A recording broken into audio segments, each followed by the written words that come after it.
कश्मीर के पहलगाम में 22 अप्रैल को हुए आतंकवादी हमले में 26 लोग मारे गए थे, जिनमें ज़्यादातर पर्यटक थे। यह हमला बैसरन घाटी में हुआ था। एनआईए ने एफआईआर दर्ज कर मामले की जांच तेज कर दी है।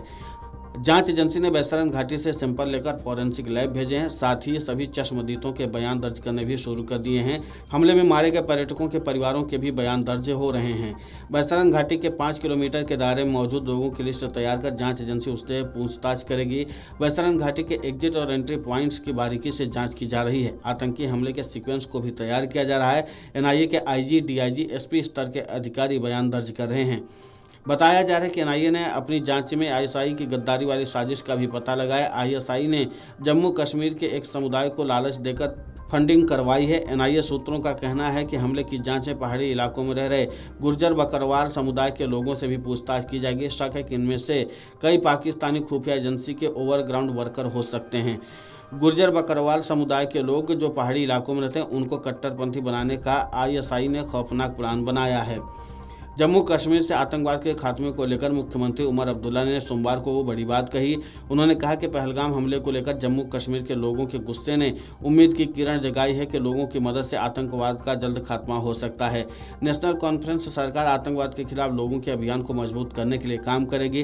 केंद्र सरकार ऐसे कदम न उठाए जिससे जनता अलग थलग पड़ जाए। हमले में जान गंवाने वालों को श्रद्धांजलि देने के लिए विधानसभा के एक दिवसीय विशेष सत्र के दौरान उमर अब्दुल्ला ने घटना को सबसे दुर्भाग्यपूर्ण करार दिया। उन्होंने कहा कि हमले में मारे गए नागरिकों का जिक्र करते हुए कहा कि इस हमले से पूर्व और पश्चिम और उत्तर से दक्षिण तक पूरे देश को नुकसान उठाना पड़ा है।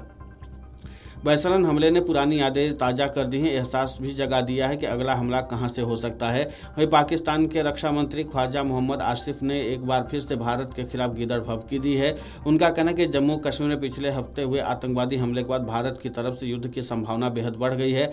पाकिस्तान ने अपनी सेनाओं को तैयार किया है और खुफिया जानकारी के आधार पर वो मानते हैं कि भारत से युद्ध अब कुछ ही दिनों में संभव है। पाकिस्तानी रक्षा मंत्री ने सोमवार को इस्लामाबाद में एक इंटरव्यू में कहा था कि हमने अपनी सेनाओं को मजबूत किया है, क्योंकि अब ये कुछ ऐसा है जो हम युद्ध की स्थिति को समझ सकते हैं। इस स्थिति में कुछ रणनीतिक फैसले लेने होंगे और वो हम फैसले ले चुके हैं।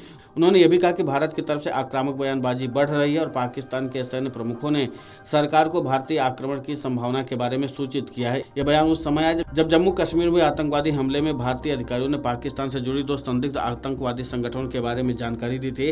हालांकि पाकिस्तान ने इस आरोप को सिरे से नकारते हुए निष्पक्ष जांच की मांग की है।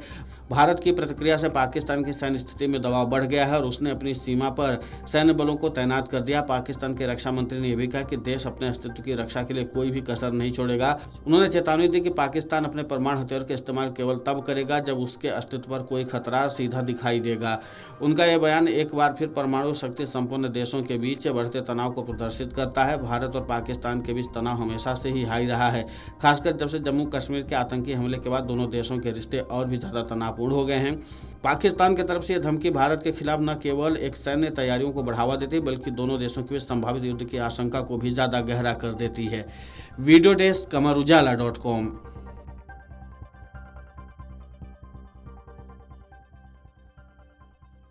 अगर आप ये वीडियो YouTube पर देख रहे हैं तो हमारे चैनल को सब्सक्राइब कर बेल आइकन दबाएं और Facebook पर देख रहे हैं तो हमारे पेज को लाइक करें।